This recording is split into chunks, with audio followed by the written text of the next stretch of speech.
అవ్యక్తం శాశ్వతం దేవం ప్రభం పురుషోత్తమం ప్రపద్యే ప్రాంజలిర్విష్ణుం అక్షరం పరమం పదం అభూత సంప్లవే చైవ ప్రలీనౌ ప్రకృతౌ మహాన్ ఏకస్తిష్టతి విశ్వాత్మా సమే విష్ణు ప్రసీదతు చతుర్భిశ్చ ద్వాభ్యాం పంచభిరేవ చ హూయతే చ పునర్ద్వాభ్యాం సమే విష్ణు ప్రసీదతు అనునో గతుమిచ్చామి తద్విష్ణు పరమం పదం.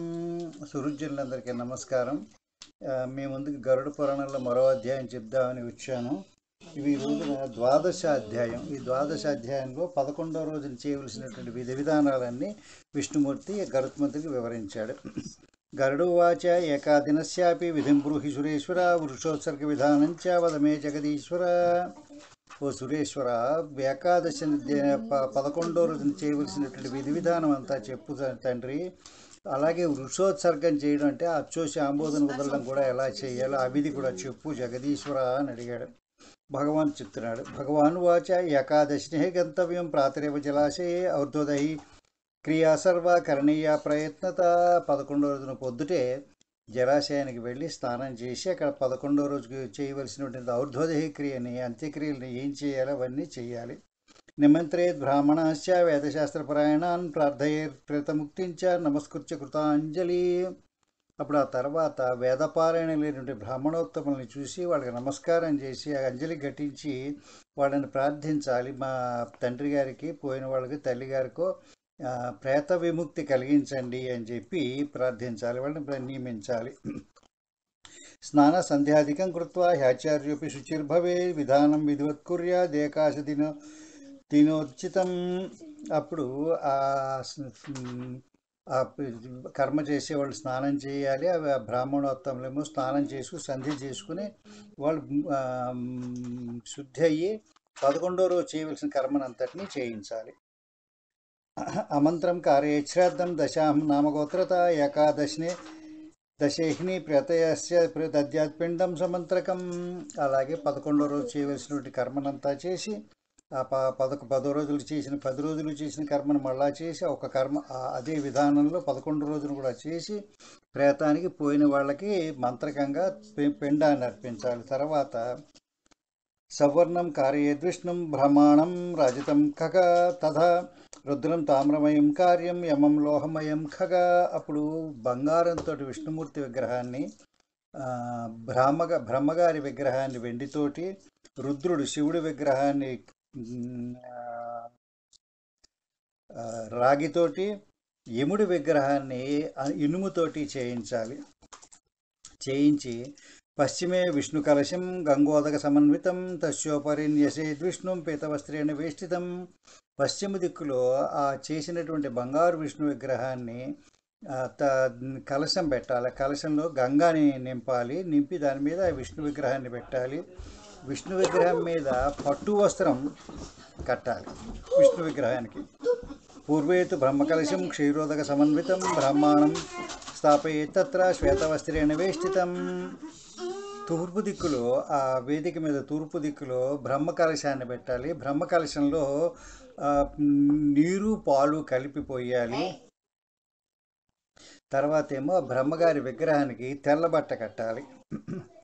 ఉత్తరస్యాం రుద్రకుంభం పూరితం మధుసర్పిష శ్రీరుద్రం స్థాపయేత్ తత్ర రక్తవస్త్రేణ వేష్టితం. ఆ ఉత్తర దిక్కులో ఆ వేదికకి రుద్రకలశాన్ని స్థాపించాలి. రుద్రకలశంలో మధు సర్పిష అంటే తేనె, నెయ్యి ఈ రెండు నింపాలి. ఆ కుంభంలో నింపి అక్కడ రుద్రుడి విగ్రహానికి ఎర్రటి బట్టని కట్టి స్థాపించాలి. దక్షిణశ్యామ్యం ఘటం ఇంద్రోదక సమన్వితం కృష్ణ వస్త్రేణ సంవేష్ట తస్యోపరి యమం నశేత్. పశ్చిమ దిక్కున యముడి యొక్క ఘటాన్ని కలశాన్ని పెట్టాలి. దాంట్లో ఉదకాన్ని పెట్టాలి. ఇంద్రుడికి నిమంత్రించిన ఇంద్రోదకం అంటారు, దాన్ని పెట్టాలి. నల్లటి బట్టని కట్టినటువంటి యముడి విగ్రహాన్ని అక్కడ స్థాపించాలి ఆ కలశం మీద. మధ్యేతు మండలం కృత్వా స్థాపయేత్ కౌశికం సుత దక్షిణాభిముఖో భూత్వా అపసవ్యేన చతర్పయేత్. ఆ వేదిక మధ్యలో ఈ దర్భలతో చేసినటువంటి పోయినటువంటి అతని యొక్క బొమ్మని చేసి అది దక్షిణముఖంగా పెట్టి చెయ్యాలి. దానికి అపసవ్యంగా తర్పణం చెయ్యాలి. విష్ణుం విధిం శివం ధర్మం వేదమంత్రైశ్చ తర్పయేత్ హోమం కృత్వా చ చరేత్ పశ్చాత్ శ్రాద్ధం దద్యాత్ ఘటాధికం. ఆ తర్వాత విష్ణు బ్రహ్మ రుద్రుడు వీళ్ళకి విష్ణు విధి శివం వీళ్ళకి మామూలుగా వేద మంత్రాలతోటి మామూలుగా తర్పణం చేయాలి. తర్వాత ఏమో అక్కడ హోమం చేయాలి. హోమం చేసి ఆ ఘటాలకి అన్నిటికీ కూడా చేయాలి. చేసిన తర్వాత హోమం చేసి పూజించిన తర్వాత గోదానంచ తతోదద్యాత్ పితॄణాం తారణాయ వై గౌరీషా హిమయా దత్త ప్రేతయేస్తు మాధవ. అప్పుడు గోదానాన్ని అప్పుడు చేయాలి. 11వ రోజున చేసి చెప్పాలి, నేను నా తండ్రి గారికో తల్లి గారికో ప్రీతి చెందడం కోసం అని చెప్పి వాళ్ళని దాటించడం కోసం అని చెప్పి వైతరిని గోదానం చేస్తున్నాను. ఉపభుక్తంతు తస్యాసీద్ వస్త్రభూషణ వాహనం ఘృతపూర్ణం కాంస్యవస్త్రం సప్తధాన్యం తదీప్సితం తిల్యాదిష్ట మహాదానమంతకాలే నచేత్కృతం. అప్పుడు అక్కడ ఆ వస్త్రాలు వాహనాలు భూషణాలు అవన్నీ ఇచ్చి ఆ తర్వాత ఏమో నెయ్యితో నిండినటువంటి కంచు పాత్రని సప్తధాన్యాల్ని తిలాది అష్టదానాల్ని అవన్నీ చెయ్యాలి. చేసి అప్పుడు శయ్యాదానం చెయ్యాలి. ఆ బ్రాహ్మణుడికి భోజనం కూడా పెట్టాలి. శయ్యా సమీపే ధృత్వైత దానం తద్దానం తస్యా ప్రదాపయేత్ ప్రక్షాళి విప్రచరణో పూజయేదంబరాధిపి. అక్కడ అక్కడ మంచం పక్కన ఎవరైతే పడుకున్నారో ఆయన చనిపోయిన అతను పడుకున్నటువంటి మంచాన్ని దానం చేసేస్తారు. ఆ దానాన్ని ఆ మంచం దగ్గర ఒక విప్రుణ్ణి ఎవరికి ఇస్తున్నామో వాళ్ళని కూర్చోబెట్టి వాళ్ళ కాళ్ళు కడిగి వాళ్ళకి ఆయనకి బట్టలు అవి కొత్త బట్టలు పెట్టి ఆయన్ని పూజించాలి. సిద్ధాన్నం తస్య దాతవ్యం మోదకాపో ఆపూపకాపయ. ఆయనకి సిద్ధాన్నం మంచి అన్నాన్ని పెట్టాలి. మంచి అన్నాన్ని అందులోనేమో మోదకములు అంటే ఆయనకి ప్రీతి కలిగించే లడ్డూలు, అపూపకములు అప్పములు ఇవి పెట్టి ఆయనకి భోజనం పెట్టాలి. స్థాపయేత్ పురుషం హైమం శయ్యా పరిస్తదాసుత పూజయిత్వా ప్రదాతవ్య మృతశయ్యా యథోదిత. ఆ తర్వాత ఆ విష్ణుమూర్తి యొక్క సువర్ణ ప్రతిమ చేశాం కదా, దాన్ని ఆ మంచం మీద పెట్టి కొత్త బట్టలకి దానికి కూడా కట్టి చక్కగా దాన్ని పూజించాలి. పూజించి కొడుకు పూజించి దానితో సహా ఆయన చనిపోయిన వాడి మంతంతో సహా ఆయనకి బ్రాహ్మణుడికి ఎవరికైతే ఇస్తున్నామో ఇచ్చేసేయాలి. ప్రేతైశ్చ ప్రతిమాయుక్త సర్వోపకరణైర్వృత ప్రేతశయ్యా మయా హేష తుభ్యం విప్ర నివేదిత. దాంతోపాటు ఆయన వాడుకున్న వస్తువులు అవన్నీ కూడా పెట్టేసి ఆ మంచం మీదే ఆ బ్రాహ్మణుడికి చెప్పాలి, ప్రేతశయ్యామయ చనిపోయిన వాడి యొక్క మంచాన్ని మీకు ఇచ్చేస్తున్నాను బ్రాహ్మణోత్తమ, మీకు తీసుకోండి అని చెప్పి ఆయనకి నమస్కారం చేసి ఇవ్వాలి. ఇత్యాచార్యాయ దాతవ్య బ్రాహ్మణాయ కుటుంబినే తత ప్రదక్షిణీకృత్య ప్రణిపత్తి విసర్జయేత్. ఆ ఇచ్చేటప్పుడు ఆచార్యుడికి ఆయన భార్య వాళ్ళు ఉండాలి, ఆవిడకి కూడా బట్టలు పెట్టాలి, ఆవిడని కూడా పూజించాలి. పూజించి వాళ్ళకి ఇవన్నీ ఇచ్చేసేయాలి. వాళ్ళకి ప్రదక్షిణ కూడా చేయాలి. ప్రదక్షిణ కాకుండా ప్రణిపత్య విసర్జయేత్, ప్రదక్షిణీకృత్య ప్రణిపత్య విసర్జయేత్. వాళ్ళకి సాష్టాంగ నమస్కారం చేయాలి ఆ మంచం తీసుకునే బ్రాహ్మణుడికి. ఎవరికో ఇచ్చేస్తున్నారు, ఎవరు పుచ్చుకోవట్లేదు బ్రాహ్మణులు. ఏవం శయ్యా ప్రధానేన శ్రాద్ధేన నవకాదిన వృషోత్సర్గ విధానేన ప్రతోయాతి పరాం గతిం. అప్పుడు దానం చేసి నమస్కారం చేసి 9 రోజులు కర్మ చేసేసి శయ్యని మంచాన్ని దానం చేసేసి శ్రాద్ధం కూడా చేసేసి అది పూర్తవుతున్నప్పుడు వృషోత్సర్గ విధానాన్ని చెయ్యాలి. వృషోత్సర్గం చేసి దాంతో ప్రేతాన్ని పంపించాలి. ఆయనకప్పుడు పరమగతి వస్తుంది వృషోత్సర్గాన్ని చేసినట్టయితే. వృషోత్సర్గం అంటే ఆంబోతుని అచ్చువసి వదిలిపెట్టడం. ఏకాదశిని విధిన వృషోత్సర్గం సమాచరేత్ హీనాంగం రోగిణం బాలం త్యక్వా కుర్యాత్ సలక్షణం. 11వ రోజున ఆ ఆంబోతుని వదిలిపెట్టాలి. అది ఎటువంటిది ఉండాలి, ఏ అంగం పాడైంది ఉండకూడదు. దాని మీద కాలు విరిగింది కానీ, కుంటిది కానీ, తోకపోయింది కానీ, కొమ్ము విరిగింది కానీ ఎటువంటి అవలక్షణాలు ఉండకూడదు. అలాగే దానికి ఏది జబ్బు వచ్చి ఉండకూడదు. మంచి ఆరోగ్యంతో ఉండాలి. అది మరీ మరీ చిన్న గిత్త కాకూడదు. అది యవ్వనం వచ్చినటువంటి గిత్త ఉండాలి, పెద్దది ఉండాలి. అది రక్తాక్ష పింగళోయస్తు రక్తశృంగే గళే ఖురే శ్వేతోదర కృష్ణపృష్టో బ్రాహ్మణస్య విధీయతే. బ్రాహ్మణులు ఎటువంటి ఆంబోతుని ఇవ్వాలంటే దాని కళ్ళు ఎర్రగా ఉండాలి, పింగళ వర్ణంలో ఉండాలి, దాని కొమ్ములు ఎర్రగా ఉండాలి, తర్వాత ఏమో దాని డెక్కలు కింద ఉంటాయి కదా డెక్కలు, అవి కూడా ఎర్రగా ఉండాలి, పొట్ట తెల్లగా ఉండాలి, పై భాగము నల్లగా ఉండాలి, వీపు భాగము. ఇది బ్రాహ్మణుడికి చెప్పించి పెట్టారు. సుస్నిగ్ధ వర్ణోయో రక్త క్షత్రియస విధీయతే పీతవర్ణస్య వైశ్యస్య కృష్ణశూద్రస్య శిష్యతే. మంచిగా మెరుస్తున్నటువంటి చక్కటి ఎర్రటి రంగులో ఉన్నటువంటి ఆంబోతుని క్షత్రియులకి విధించారు. పచ్చటి రంగులో ఉన్నటువంటి, పచ్చడి అంటే పసుపు పచ్చ రంగులో ఉన్నటువంటిది వైశ్యులకు విధించారు. నల్లగిత్తని ఇవ్వడం శూద్రులకు విధించారు. ఎస్తు సర్వాంగ పింగస్య శ్వేతపుచ్చే పదేషు చ సపింగో వృష ఇత్యాహు పితృణాం ప్రీతివర్ధన. తోక పాదాలు తెల్లగా ఉండి మిగిలిన శరీరం అంతా పింగళ వర్ణం ఉన్నట్టయితే ఆ వృషభాన్ని పింగళ వృషభము అంటారు. చరణాస్తు ముఖం పుచ్చం యశ శ్వేతాని గోపతే లాక్షారసవర్ణో యస్స నీలకీర్తి నీలైతి కీర్తిత. పాదాలు ముఖం అవన్నీ కూడా తోక తెల్లగా ఉండి శరీరం అంతానేమో లక్క రంగులో ఉండాలట. లక్క రంగులో ఉండితే దాన్ని ఇది నీల వృషభం అంటారట. సర్వాంగేష్వకవర్ణో యపింగపుచ్చ కురేషు యః తం నీలపింగమిత్యాహు పురోజోద్ధారకారకం. శరీరం అంతా ఒకే రంగులో ఉండి ముఖమును తోక అవి రెండు తెల్లగా ఉన్నట్టయితే దాన్ని దాని డెక్కలు పింగళ వర్ణంలో ఉన్నట్టయితే దాన్ని రక్తనీల వృషభము అంటారట. అది మంచిది. అది లోహితోస్తువర్ణేన ముఖపుచ్చేచ పాండురా పింగపుర విషాణాభ్యాం రక్తనీలో నిగజ్జతే. అలాగే సర్వాంగేష్వకార్ణో యః పింగపుచ్చే కురేషు యః తం నీలపింగమిత్యాహు పూర్వజోద్ధారకారకం. మొత్తం శరీరం అంతా ఒక రంగులో ఉండి దాని తోకాను గిట్టలు పింగవర్ణం అంటే కొంచెం బ్రౌనిష్ కలర్ ఉన్నట్టయితే దాన్ని నీలపింగ వృషభము అంటారు. అది పూర్వీకుల్ని ఉద్ధరిస్తుందిట. పారావత సవర్ణ సులాలాటే తిలకాన్విత తంబభృనీలమిత్యాహు పూర్ణం సర్వాంగ శోభనం. అది పారావత వర్ణం అంటే పావురపు రంగు, అంటే గ్రే కలర్లో ఉండి లలాటం మీద దాని నుదుటి మీద తిలకం తెల్లగా బొట్టులా ఉంటుంది. అది నిలువుగాను అటువంటిది ఉన్నదాన్ని దాన్ని బభ్రునీల వృషభము అంటారు. దాన్ని చక్కగా అన్ని అంగాలు శోభనంగా ఉంటాయి.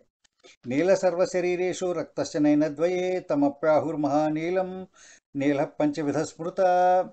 మొత్తం శరీరం అంతా నల్లగా ఉండి దాని యొక్క కళ్ళు కొంచెం ఎర్రగా ఉన్నట్టయితే దాన్ని మహానీలం అంటారు. ఇలాగ 5 రకాల వృషభాలు. అదేది మొదటిది పింగ వృషభం, పింగళ వృషభం, నీల వృషభం, రక్తనీల వృషభం, అలాగే నీలపింగం, నాలుగోది ఐదోది మహానీలం. ఈ 5 రకాల వృషభాలని మనం దానం చేయొచ్చు. అవశ్యమేవ మోక్తవ్యో నసధార్యో గృహే భవేత్ తదర్థమేషాచరతి లోకే గాథా పురాతని. ఇటువంటి చక్కగా ఉన్నటువంటి ఒక వృషభాన్ని ఆ రోజున విడిచిపెట్టాలి, 11వ రోజున. అది లోకంలో తిరుగుతూ ఉండాలి, ఇంట్లో కట్టేయకూడదు, దొడ్లో కూడా పెట్టకూడదు. దాన్ని ఫ్రీగా ఎలా ఇష్టం వస్తే అలా తిరగాలి. ఇంతకుముందు నా చిన్నతనంలో చూశాను, అచ్చూసిన ఆంబోత్ అంటారు. అది ఎలా తిరుగుతూ ఉంటుంది. ఎవరైనా ఇలాగే పని లేకుండా ఊరికి తిరుగుతుంటే అచ్చూసిన ఆంబోతులా తిరుగుతున్నాడు అనేటటువంటి మాట కూడా ఉంది. అలా వదిలిపెట్టాలి. యష్టవ్యా బహుపుత్ర యద్యేకో అపి గయాం వ్రజేత్ గౌరీం వివాహయేత్ కన్యాం నీలం వా వృషమృత్సృజేత్. చాలామంది పిల్లల్ని కొడుకుల్ని కనాలి అని అనుకుంటారు. అంత ఎందుకని ఒకడైనా గయ్యకి వెళ్ళి శ్రాద్ధం పెడతాడు. ఒకడైనా ఒక కన్యని దానం చేస్తాడు గౌరీదేవిలాగా. అంటే గౌరీదేవిలా కన్య దానం చేస్తాడంటే 8 ఏళ్ల ముందు వచ్చే లోపల చేస్తారు. అదే కన్యాదాన ఫలితం లభిస్తుంది. 30 ఏళ్ళు వచ్చాక, 25 ఏళ్ళు వచ్చాక, 10, 20 ఏళ్ళు వచ్చాక చేస్తే కన్యాదాన ఫలం లభించదు. ఒక్కళ్ళైనా గౌరీ కన్యని వివాహం చేస్తారా మన కుటుంబంలో? ఎవరైనా ఒక నల్లగా ఉన్నటువంటి వృషభాన్ని అచ్చూసి వదిలిపెడతారా అని పితృదేవతలు చూస్తూ ఉంటారట. స ఏవ పుత్రో మంతవ్యో క్షోత్సర్గంతు యశ్చరేత్ గయాయాం శ్రద్ధదాత నయో అన్యో నిష్ఠాసమః కిల.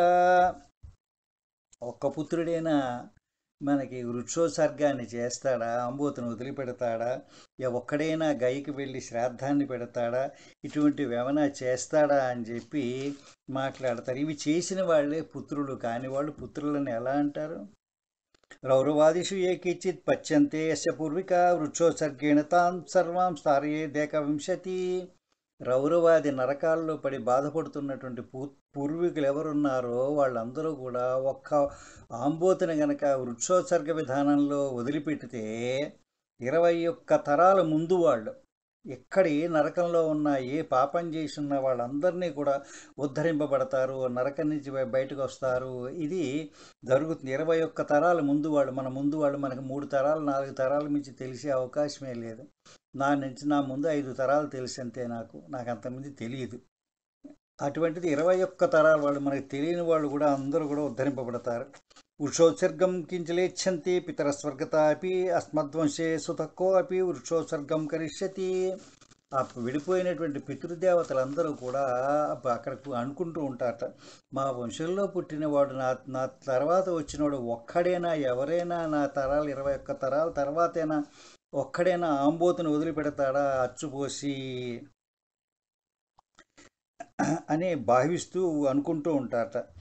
తదత్సర్గాద్వయం సర్వే యాస్యామ పరమాం గతిం సర్వయజ్ఞేషు చాస్మాకం వృషయజ్ఞో హి ముక్తిదా. ఎన్ని ఉన్నా సరే, ఎన్ని గతులున్నా సరే, ఎన్ని యజ్ఞాలు చేసినా సరే, వాటన్నింటికంటే ఎక్కువ ఫలితం ఇచ్చేది వృషయజ్ఞము, వృషోత్సర్గము అంటారు. వృషయజ్ఞము ఆంబోతును అచ్చుపోసి వదిలిపెట్టడం.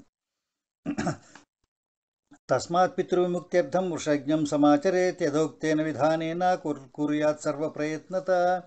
అందువల్ల ఒక వృషభాన్ని మనం అచ్చుపోసి వదిలిపెట్టాలి. వృషభం అంటే ఇంకా గిత్త, దాన్ని ఎద్దు కింద దాన్ని క్యాస్ట్రేట్ చెయ్యనిది.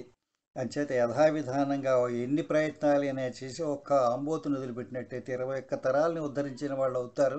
మీ పితృదేవతను ఉద్ధరించినట్టయితే మీకు ఎంతో పుణ్యం వస్తుంది. ఆ పుణ్యం చేత మీకు అనేకమైనటువంటి సంపదలు కలుగుతాయి. మా ఊర్లో చూశాను, సంపదలు ఉన్న వాళ్ళు చేశారు, వాళ్ళకి చాలా సంపద కలిగింది.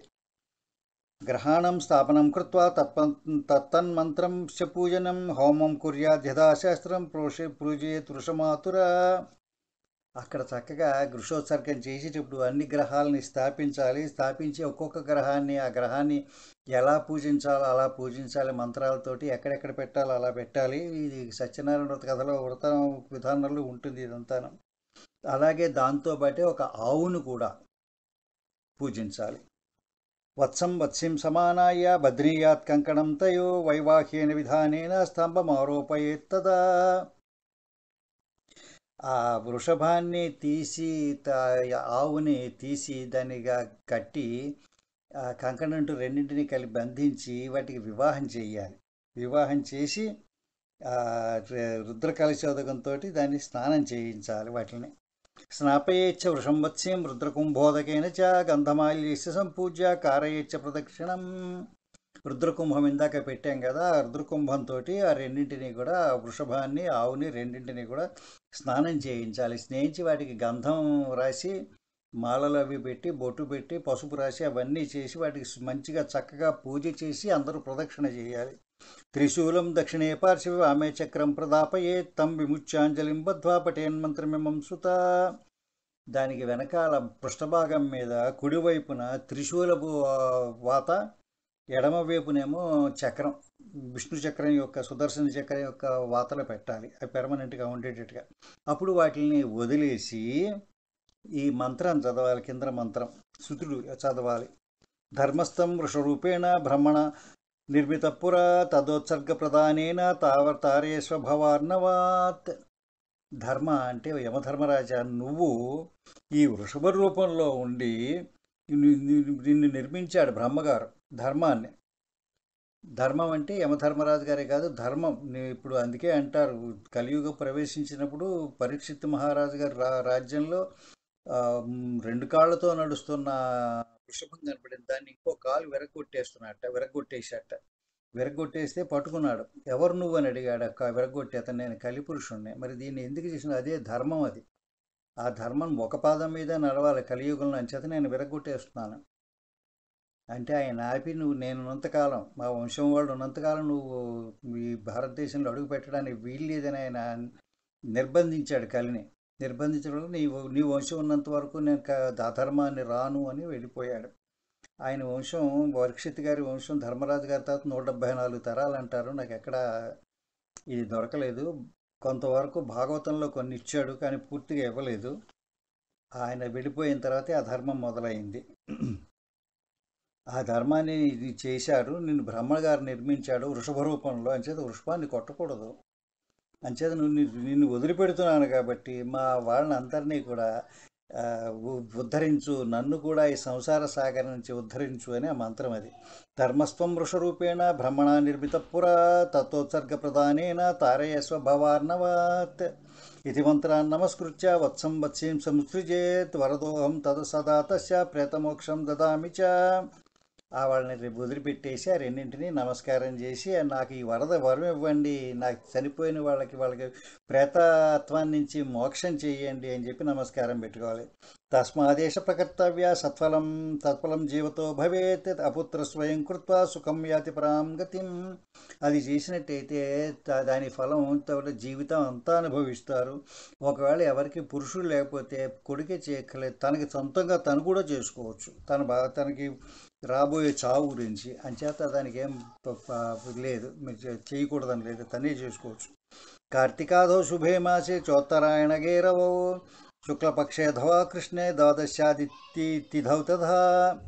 ఇది ఎప్పుడు చెయ్యాలంటే సొంతంగా చేసుకునేవాడైతే కార్తీక మాసంలో కానీ, లేకపోతే శుభమాసాలు అంటే మాఘము అటువంటి వాటిల్లో కానీ, ఉత్తరాయణంలో కానీ, తర్వాత రవి సంక్రమణ కాలంలో కానీ, శుక్లపక్షంలో కానీ, కృష్ణపక్షంలో కానీ, ద్వాదశి తిథి నాడు. ద్వాదశి తిథి విష్ణుమూర్తికి చాలా ప్రీతికరమైనది. ఆ రోజు ఉపవాసం చేస్తే ఎంతో మంచిది.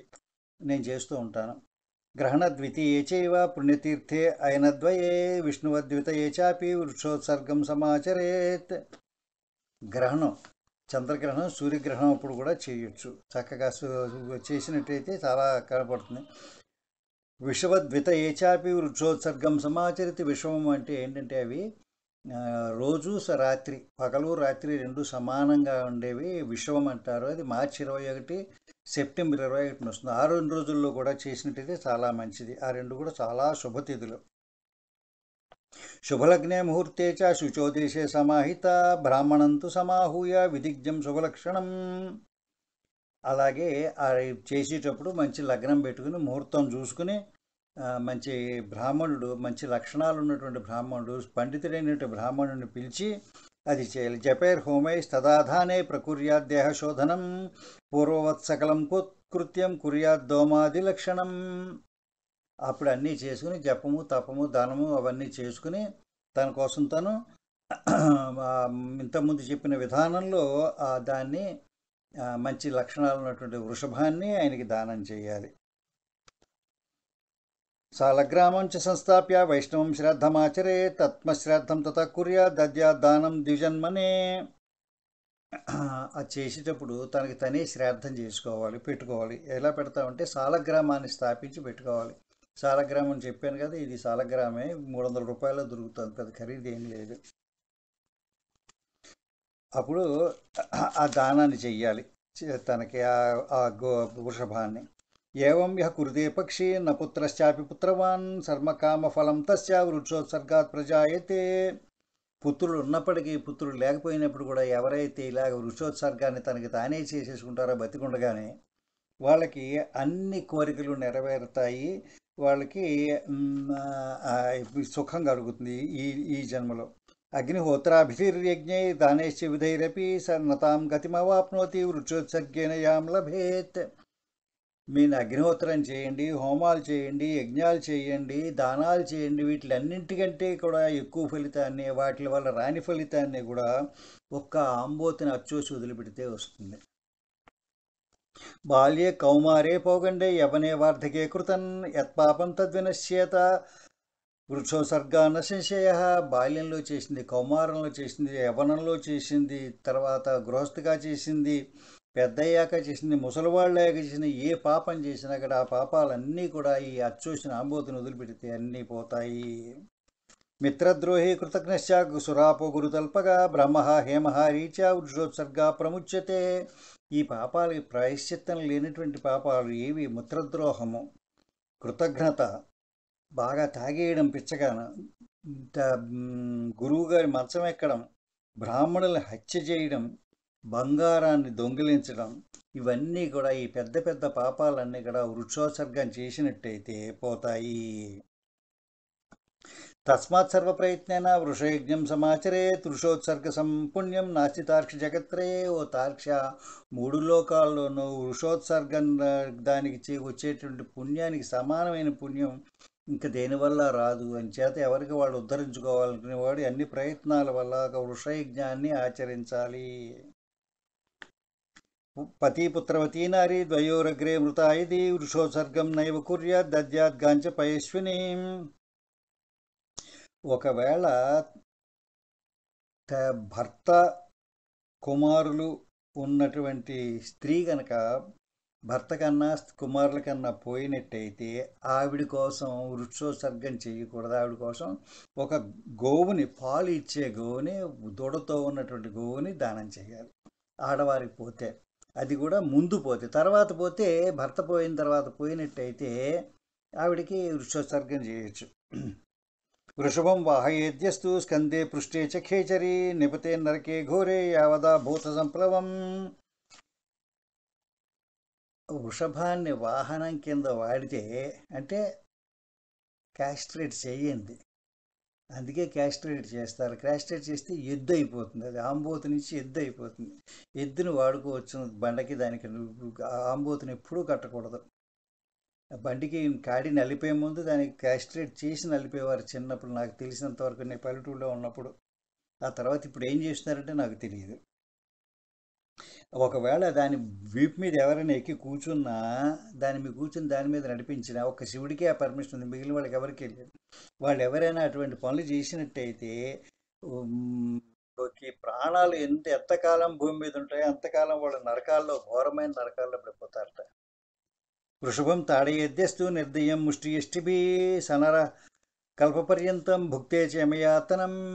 అటువంటి ఆంబోతుని ఎవడైనా కొట్టినట్టయితే, మోకాళ్ళతో కానీ మోచేతులతో కానీ కర్రలతో కానీ కొట్టినట్టయితే ఒక కల్పం అంటే 14 మన్వంతరాలు, ఒక్కొక్క మన్వంతరంలో 71 మహాయుగాలు, ఒక్కొక్క మహాయుగంలో 43,20,000 సంవత్సరాలు, అంతకాలం వాడిని యమయాతనలో గురి చేస్తారట.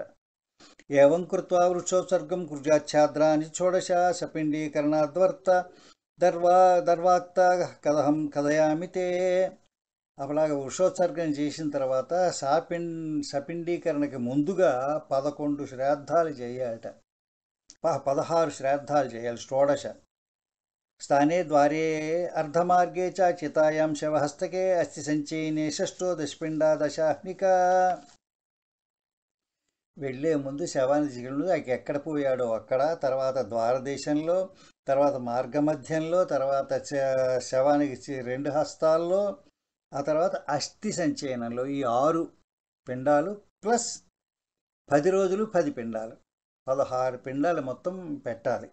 మొత్తం యాక్చువల్గా 48 పిండాలు పెట్టాలి ఆయన మొత్తం ఒక చనిపోయినప్పుడు. ఇది 16, మొదటి 16 ఇవి. ఈ మొదటి 16ని ఏమంటారు? మలినం షోడశం చేతత్ ప్రథమం పరికీర్తితం అన్యచ్చ షోడశం మధ్యేది విజయం కథయామితే. ఈ మొదట ఆ శవాన్ని కాల్చేదాకా, తర్వాత 12 రోజుల కర్మలో పెట్టేటువంటి 16 పిండాలు మలిన శ్రాద్ధం అంటారు. వీటిని మలిన షోడశం అంటారు. ఇది ప్రథమ షోడశం కూడా, మొదటి 16. ప్రథమం విష్ణువే దద్యాత్ ద్వితీయం శ్రీశివాయ చ యామ్యాయ పరివారాయ తృతీయం పిండం ఉత్సృజేత్ చతుర్థం సోమరాజాయ హవ్యవాహాయ పంచమం కవ్యవాహాయ షష్టం చ దద్యాత్ కాలాయ సప్తమం. ఆ తర్వాత మొదటి విష్ణువుకు ఒక పిండము, తర్వాత ఏమో శివుడికి రెండో పిండము, తర్వాత యముడి పరివారానికి మూడో పిండము, తర్వాత ఏమో యముడికి ఒక పిండము, యముడి పరివారానికి ఒక పిండం, నాలుగోది చంద్రుడికి ఒక పిండము, తర్వాత హవ్యవాహనుడు అంటే అగ్నికి ఒక పిండము, కవ్యవాహనుడు అది కూడా అగ్నే, దానికి రెండు తేడాగా పెడతారు, అది 6 పిండాలు. తర్వాత ఏమో ఏడవ పిండం కాళుడికి, యముడికి. రుద్రుడికి 8వ పిండం, రుద్రాయ చాష్టమం దద్యాన్ నవమం పురుషాయ చ ప్రేతాయ దశమం చైవ చైకాదశం విష్ణవే నమ. అష్టమాదేమో రుద్రుడికి, 9వదేమో పురుషుడికి విష్ణుమూర్తికే, తర్వాత ఏమో ప్రేతానికి 10వది, తర్వాత 11వది విష్ణుమూర్తికి. ద్వాదశం బ్రహ్మణే దద్యాత్ విష్ణవే చ త్రయోదశం చతుర్దశం శివాయ యమాయ దశపంచకం. 12వది బ్రహ్మగారికి, 13వది విష్ణుమూర్తికి, 14వది మళ్ళీ శివుడికి, 15వది యముడికి. దద్యాత్ తత్పురుషాయవ పిండం షోడశకం ఖగ మధ్యం షోడశకం ప్రాహురేత తత్వవిదోజన. ఇది మధ్య షోడశాలు. ఈ మధ్యవి. తర్వాత 16వది పురుషుడికి, పురుషుడు అంటే మళ్ళా విష్ణుమూర్తే, ఆయనకి ఇవ్వాలి. ఇచ్చి 16 మధ్య షోడశం అంటారు. ఈ మధ్య షోడశాన్ని అని చెప్తారు. దద్యాత్ తత్పురుషాయవ పిండం షోడశకం ఖగ మధ్యం షోడశకం ప్రాహురేతత్వ విదోజన. ఆ పురుషుడికి 16వ పిండాన్ని పెట్టి ఆ 16 పిండాలని ఓ ఖగ, వీటిని మధ్య షోడశకము అంటారు. ద్వాదశ ప్రతిమాసేషు పాక్షికంచ త్రిపాక్షికం న్యూనాషాన్మాసికం పిండ దద్యా న్యూనాధికం యతథా ఉత్తమం షోడశం చైతన్ మయా తే పరికీర్తితం శ్రపయత్వా చరం తార్క్ష కుర్యాద్యేకాదశిహని. ఆ తర్వాత 12 నెలలు 12 మాసికాలు 12 పిండాలు. తర్వాత ఏమో న్యూనాబ్ధికం ఒకటి, న్యూన షాణ్మాసికం 6వ నెలలో పెట్టేది ఒకటి, 15వ రోజున పెట్టేది త్రిపాక్షికం అదొకటి. తర్వాత ఏమో న్యూనాబ్ధికం సంవత్సరికాల్లో ఎక్స్ట్రాగా పెడతాం అది. ఇవన్నీ పెడితే ఈ 16 పెడితే ఈ 16ని ఉత్తమ షోడశము అంటారు. వండి పెట్టాలి. ఆ 11వ రోజున వండి అత్తాను అన్నం చక్కగాను అది పెట్టాలి 11వ రోజున. అది ఈ ఉత్తమ షోడశం అవుతుంది. అది చత్వారింశత్తథైవాష్టౌ శ్రద్ధ ప్రేతత్వనాశనం యశజాతం విధానేన స భవేత్ పితృపంక్తి భాక్. మొత్తం మీద 3 16లు 48 పిండాలు. ఈ 48 పిండాలు పెడితే ఆ పోయిన తనకి ఆ ప్రేతతత్వం పోతుంది, నరకం తప్పుతుంది. అప్పుడు ఆ పితృడికి సరిగైన పెట్టినవాడు అవుతాడు తండ్రి గారికి కానీ తల్లి గారికి కానీ. పితృపంక్తి ప్రవేశార్థం కారయేత్ షోడశత్రయం ఏతశ్రాద్ధ విహీనేన చేత్పురోతో భవతి సుస్థిరం. ఆ పితృల్ని అప్పుడు సపిండీకరణ చేసినట్టయితే ఆ పితృదేవతల్లో చేరిపోతాడు, అంతవరకు చేరడు. ఈ శ్రాద్ధం కనుక చేయకపోయినట్టయితే ఆయనకి పాపం సద్గతి ఉండదు. యావన్న దీతే శ్రాద్ధం షోడశత్రయ సంజ్ఞికం స్వదత్తం పరదత్తం చ తావన్నైవోపతిష్టతి.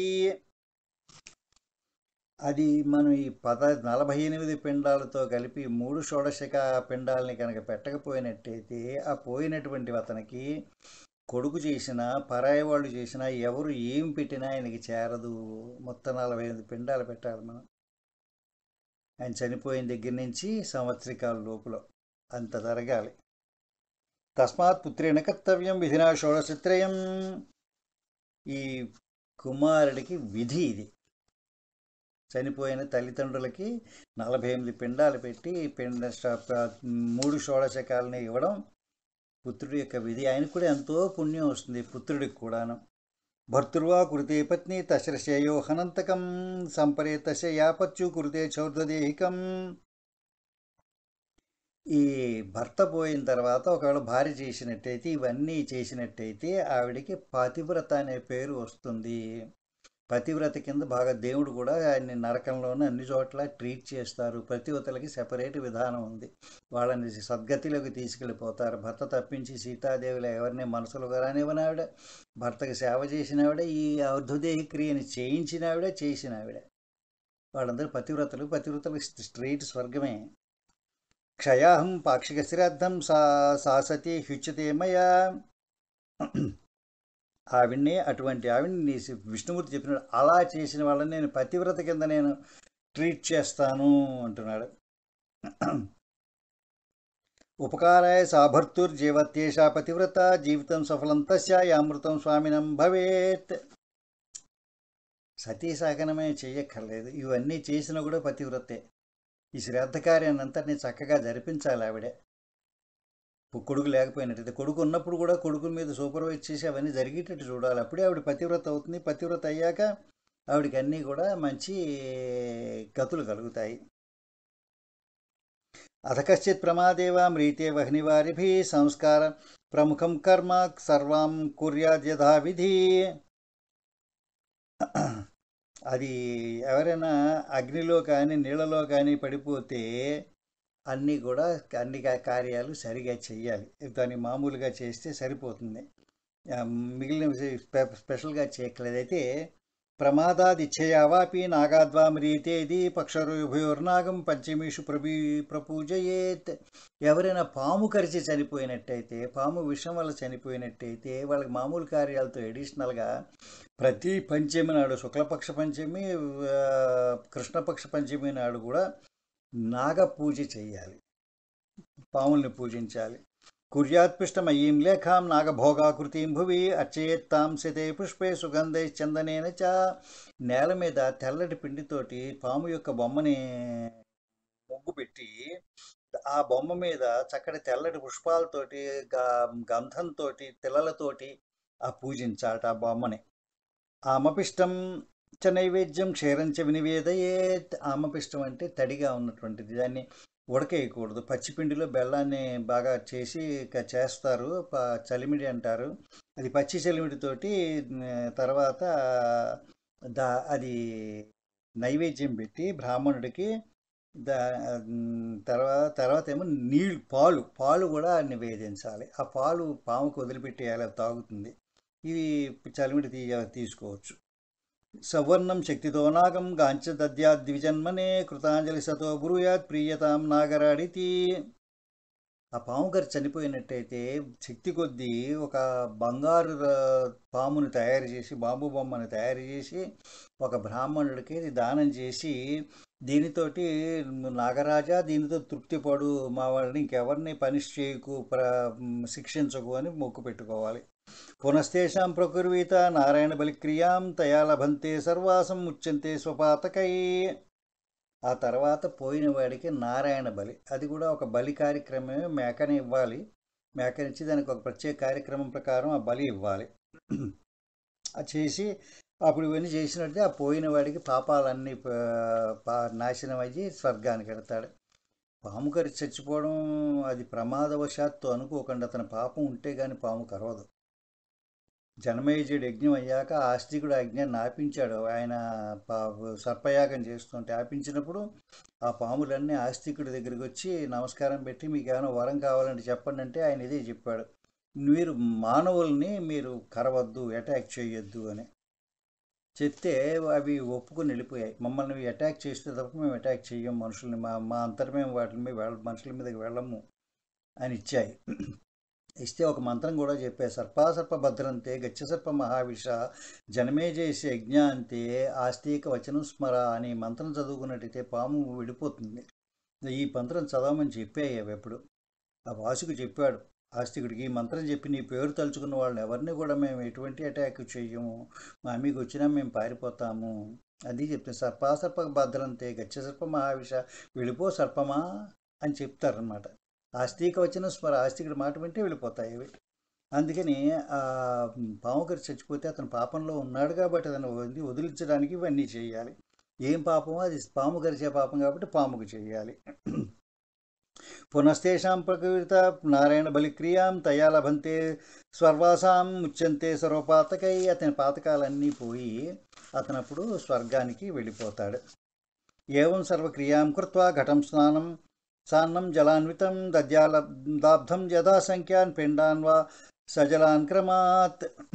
అలాగే సంవత్సరాంతం వరకు కూడా మాసికం చేసినప్పుడల్లా ఉదక కుంభం, జల కుంభం, నీటితోటి నిండినటువంటి కుండని, బిందెని కానీ దానం చేయాలి. చేస్తే తర్వాత ఏమో తర్పణం వదిలిపెట్టాలి. ప్రతి మాసికానికి జలతర్పణం చేయాలి.